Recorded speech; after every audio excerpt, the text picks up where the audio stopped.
Ukraine کے صدر Vladimir Zelensky نے امریکہ پر شدید تنقید کرتے ہوئے کہا کہ بائیڈن انتظامیہ نے یوکرین میں روسی حملے کا خوف و ہراس پھیلا کر ملکی معیشت کو شدید نقصان پہنچایا ہے۔ انہوں نے کہا کہ یوکرین سے سفارتی عملے کے اہل خانہ کو واپس بلانا بے چینی اور افراتفری میں اضافے کا سبب ہے۔ انہوں نے کہا کہ روس سے تناؤ ہے لیکن مغرب یہ سمجھتا ہے جیسے یہاں کل جنگ ہونے والی ہے۔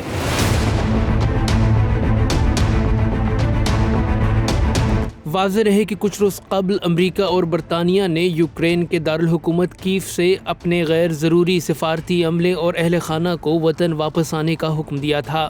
یوکرین کے صدر نے کہا کہ یہ افراتفری اور گھبراہٹ پھیلانے والے بیانات ہمارے ملک کو مہنگی پڑیں گی۔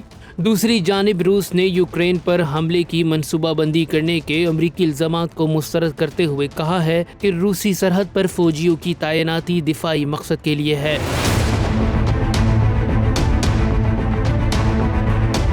خیال رہے کہ یوکرین اور روس کے درمیان تعلقات 2014 کے بعد اس وقت خراب ہوئے جب یوکرین کے علاقے کرائمیا نے ایک ریفرنڈم کے ذریعے ووٹ دے کر اپنی خود مختاری کو روس کے حوالے کیا۔ یوکرین نے اس ریفرنڈم کو تسلیم کرنے سے انکار کر دیا، جس پر یورپی یونین اور امریکہ نے یوکرین کی حمایت کرتے ہوئے ماسکو پر پابندیاں لگا دیں۔